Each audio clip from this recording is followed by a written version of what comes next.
How's everyone doing today? It's your boy JJ Domination, and today we're going to be doing a little bit of a mini-series.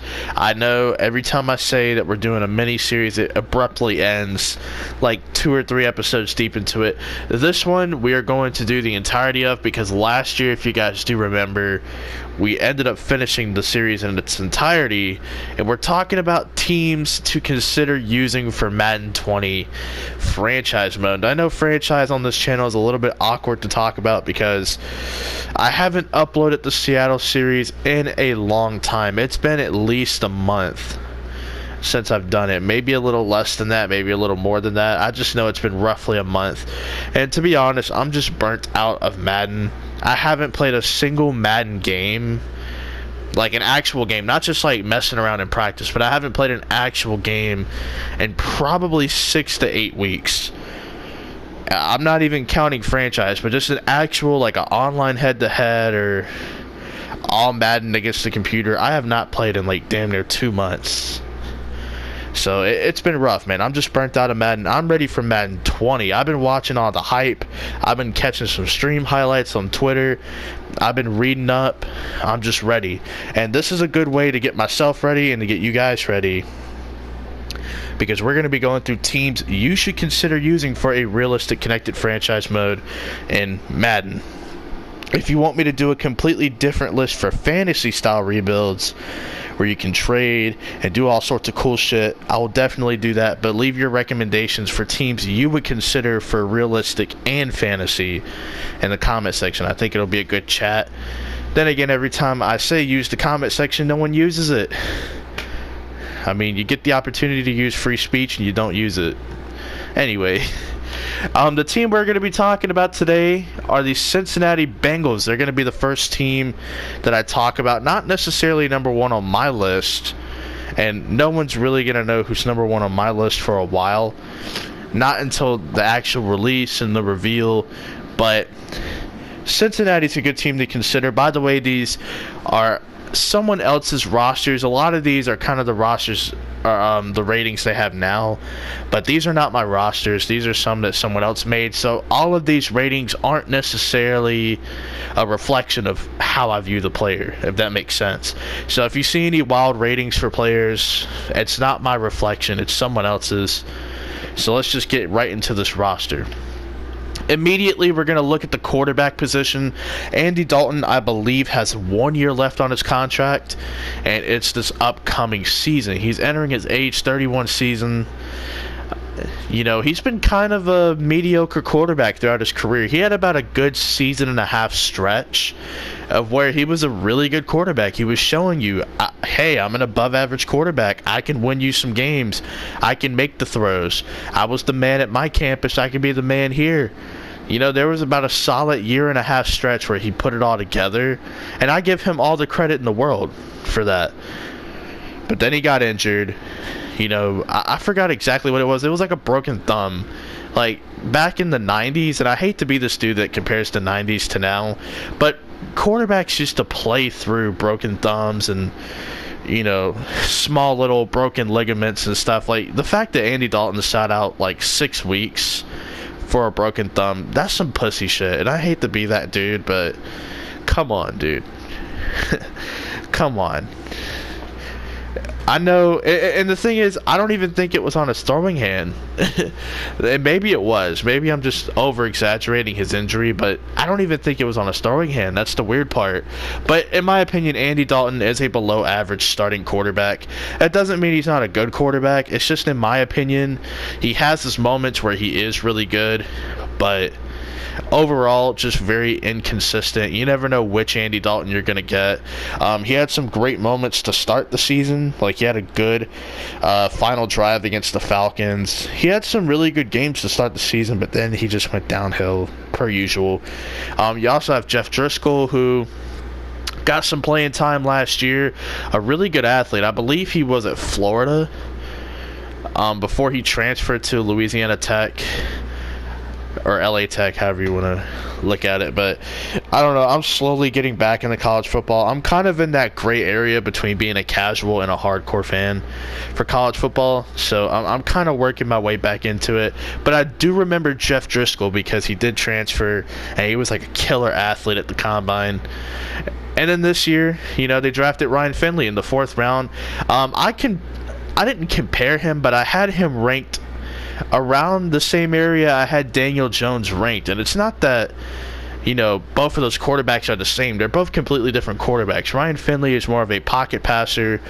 He's a guy who is going to work the short to intermediate range, whereas Daniel Jones is a really good athlete for the quarterback position. He's not like a Marcus Mariota, Lamar Jackson, Kyler Murray. He's not on that level of athlete, but he's really good. He's like an upgraded Alex Smith as an athlete. But as a thrower of the football, I mean, he's just inconsistent. And it's not that he's a bad quarterback, Daniel Jones, but he's just way too inconsistent. But Ryan Finley, the reason I had those two on the same level is because, to me, they're just, in terms of like being consistent, in terms of being good, promising, I just have them in the same area. Ryan Finley, though, he played like college football for like 5 years or something. It's crazy. And he had a pretty good team. Not like a pretty good offense, I should say. Not necessarily team, because NC State, you know, meh. They're okay.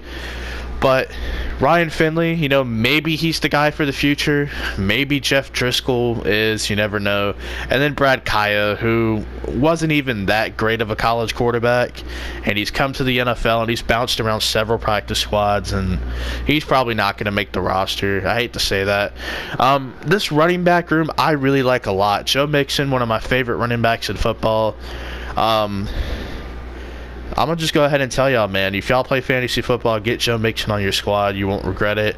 I had him last year, went to the finals with Joe Mixon. That's my dude right there. You know, ever since, you know, I don't know, man. This is going to sound weird. I hate to always brag on myself for being right, but I have a list of players who I just consider my guys, and I predicted that Joe Mixon would have a breakout season last year.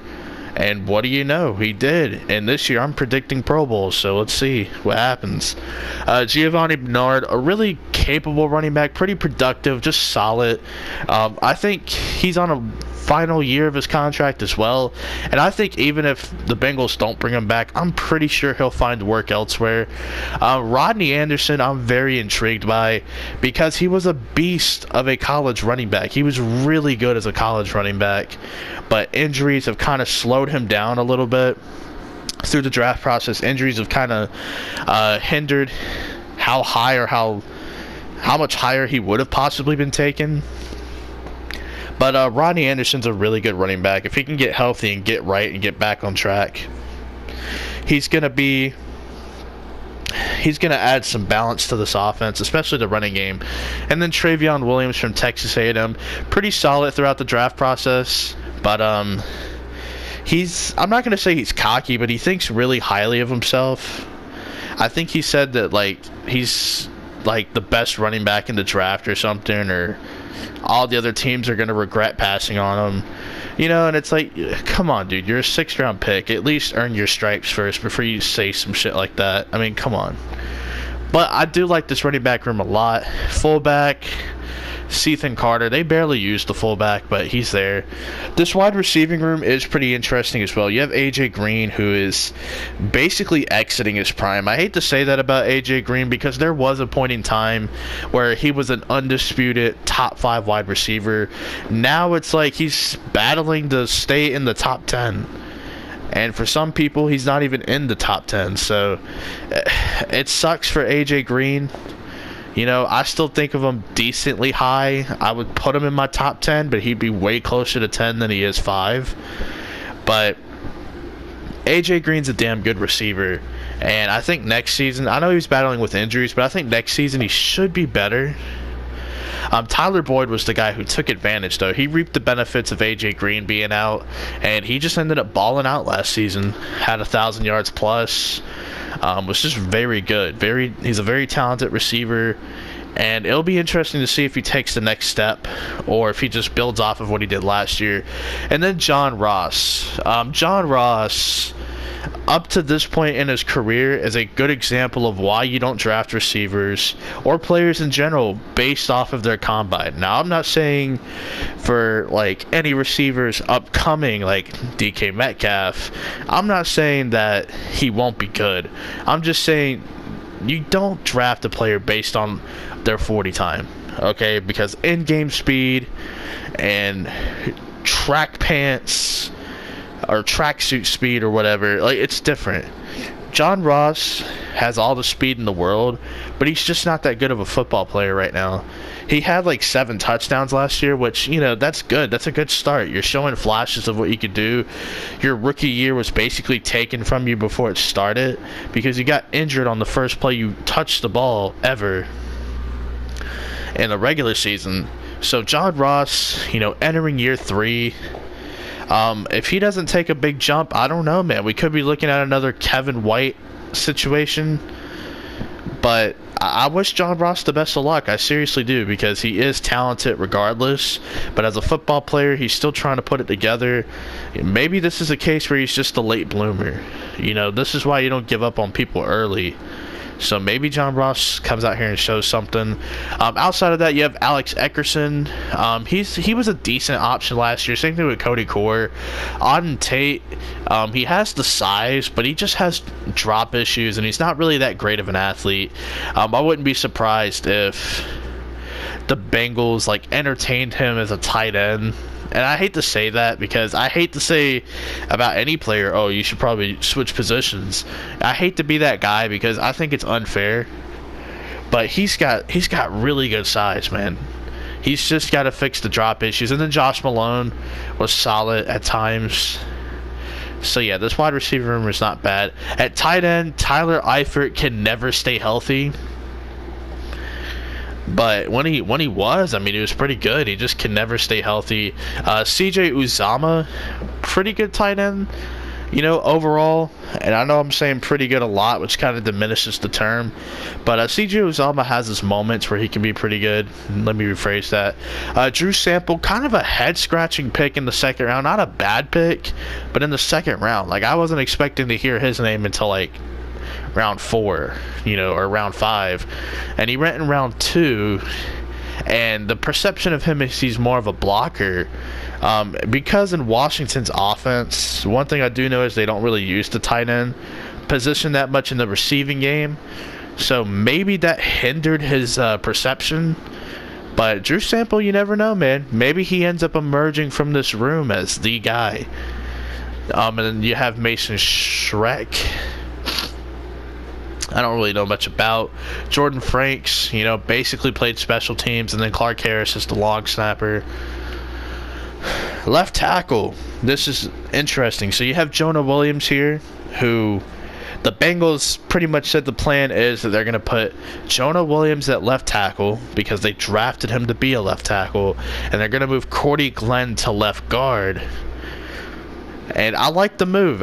You see, Jonah Williams, he's a technician. He's a technically sound tackle. I know everyone was saying, oh, this tackle's better, this tackle's better. And yeah, I was one of those people, you know. But Jonah Williams is technically sound, and he's one of those guys who should be playing left tackle immediately. I don't say that about a lot of tackles who come in. It's like, yeah, you know, maybe you should try guard. Maybe you should play on the right side. No, I think Jonah Williams as a left tackle should be playing left tackle. And you have Andre Smith, who I guess he's still there. I didn't know that. But he could be a decent mentor for him. They both went to the same college. So there you go. Cordy Glenn, like we said, he's moving inside the guard. You also have Trey Hopkins, who was the starter last year. The other Josh Allen. And then Christian Westerman, I don't know much about. And then at center, you got Billy Price, who, you know, had a decent rookie year. Hopefully he can, you know, play a little bit better in his second year. And then this guy I don't know much about, that's why I'm not saying anything. The right guard room is pretty stacked, man. I mean, not necessarily with like a guy that can emerge, but there's just good quality depth at the right guard position. So Cincinnati did a good job of adding depth, but they have Clint Bowling, who has pretty much been a long-time starter here for the Bengals. Solid. John Miller played with Buffalo last year. Pretty good run blocker. His pass blocking is kind of meh. Michael Jordan, you know, the GOAT, the guy with 6 rings, who is better than LeBron. Yeah, he's on this team. But not for real, though. He did play at Ohio State. He was pretty solid for Ohio State. We'll see how much playing time he gets this season, if any. And then Alex Redmond, he's actually suspended for the first 4 games for PED. So, yeah. And then right here at right tackle, we have Bobby Hart, who he signed a 3-year, $21 million extension. Bobby Hart is not good. He's like a low-end starting right tackle in this league. And they paid him like a pretty damn good one. So, yikes. But let's get to the defense. This is where I'm really excited. You have Carlos Dunlap, who is on the older side, but I think his contract will be up in like a year or two. So, you can kind of get the most out of him while you still can. You also have Jordan Willis, who, excuse me, he's like a really damn good athlete. So, you know, you have him as kind of like an understudy, a guy you can also try to get on the field as well. And this is one area where I think the Bengals are really good at, and that's edge rushers. They got good defensive ends. And then Kerry Wynn, kind of a journeyman up in this point of his career, but, you know, he's just good depth to have on the defensive line. At right end, one of my favorite players on this team, Carl Lawson.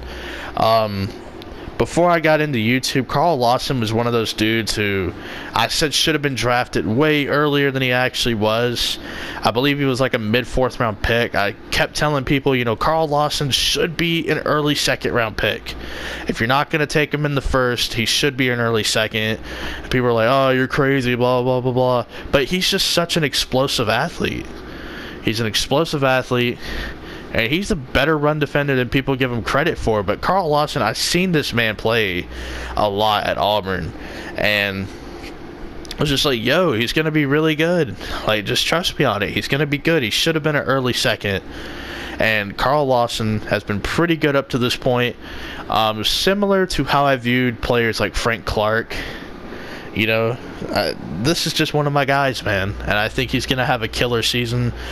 Sam Hubbard, they drafted last year from Ohio State. He was playing a little bit of fullback last year, and he did get some rotational snaps at defensive end. I think they'll use him more. Sam Hubbard's a technically sound pass rusher. Not going to blow you away as an athlete, but I still think he's a solid pass rushing option. It's just really good to see that you got 4 or 5 guys that could rush the passer on this team. It's really good because you could throw multiple bodies at people. And then you have Kasim Adebale, who is just a decent body to have as your 6th guy. Nothing too crazy right there. And then finally at defensive tackle for this defensive line, it's a pretty good group. It's all about who emerges from the 2nd defensive tackle spot, because you have Geno Atkins, who, let's face it, he's not going to be around, like, in terms of the rebuild, that much longer. Not in real life, but I'm talking about the game. And then you have Andrew Billings, who is kind of meh, up and down, a little inconsistent. You have Ryan Glasgow, who we haven't really seen much from. He's just decent, I guess. Renell Wren, who they drafted in the 4th round this year out of Arizona State. I'll have to see more of him. I didn't really know a whole lot about him until the Combine, and I thought he had a pretty decent Combine, so we'll have to see more from him. Christian Ringo, I do know about because he did play for the Green Bay Packers. He's kind of a situational player. That's not really a dude I would really depend on. He's just good in certain doses in certain spots. And then these 2 guys I don't know much about. The linebacking core, I think there's a little bit of potential for it to be better. It's all about the growth and the development of the players they brought in. So you have Jermaine Pratt, who you drafted in the 3rd round from NC State, a former safety converted to linebacker. I'm excited because they got some speed and some athleticism in this linebacking core, and it's been a while, man. It's been a while since they actually had that in Cincinnati. So you have Jermaine Pratt, you have Nick Vigil, who was pretty solid last season, and then Brandon Bell, more of a special teams guy, but I'm excited for Jermaine Pratt. At middle linebacker, Preston Brown, not really that fast of a linebacker, but he gets the job done. Hardy Nickerson. And, yeah, Hardy Nickerson's basically a special teamer. Deshaun Davis, you know, they drafted, I can't remember what round, but you also have Jordan Evans as well, who, a special teamer, but as you can tell by that 88 speed, he's pretty fast. But Deshaun Davis, he was drafted in, like, the later rounds. I just can't remember what round exactly. I want to say it was, like, the 6th round. But he was pretty solid for Auburn. We'll just have to see if he has a better pro career. And then at the right outside linebacker position, Malik Jefferson, I think he's going to take a jump in year 2. So that's kind of like my little prediction for Malik Jefferson. Just a really good athlete. Another guy who I believe was a former safety converted to linebacker. So now you have 2 of those types of players in your linebacking core. And you have Preston Brown, who can get the job done. Pretty solid for the most part. And then for your cornerback depth, you have some guys, man. You have some guys. It's definitely a decent room. It could be a lot worse. You have William Jackson, who is just a beast, man. I think he's one of those under-the-radar corners in the NFL that no one talks about too much. So it's just weird. Like, people just don't talk about him as much, you know, for whatever reason. I don't know. You also have Dre Kirkpatrick and Darqueze Dennard, you know, both decent options throughout their careers, nothing too special. B.W. Webb, who he's bounced around a little bit the last 2 seasons with the New Orleans Saints and the New York Giants, but pretty decent, I guess you could say. Not a guy I would want starting.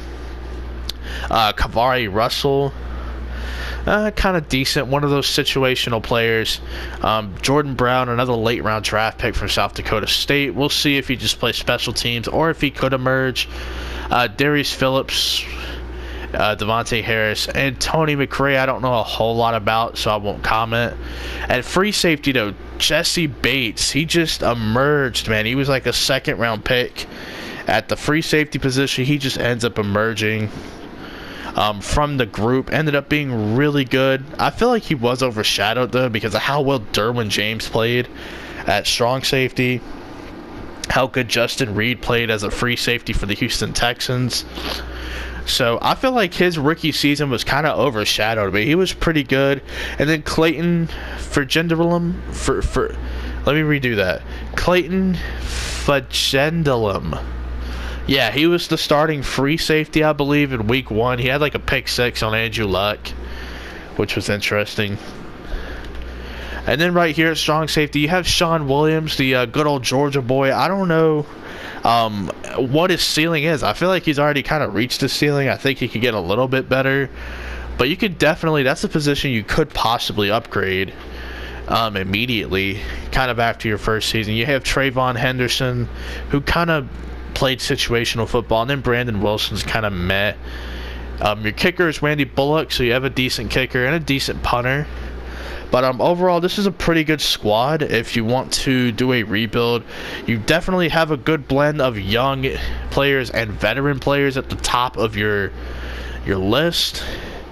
It will be kind of sad to move on from these top 3 players and then Carlos Dunlap. But if you do a good job drafting and bringing in young players and, you know, kind of developing these players, especially with the new stuff coming to franchise, like the scenario engines, and you know, it seems like the morale boost is a little better and more reasonable, I guess. And then you get to play the Pro Bowl as well. So, like, you know, if you're playing with the Bengals and you get Joe Mixon and William Jackson to make the Pro Bowl, then, hey, man, you're off to a good start. But hopefully you guys enjoy, and peace out.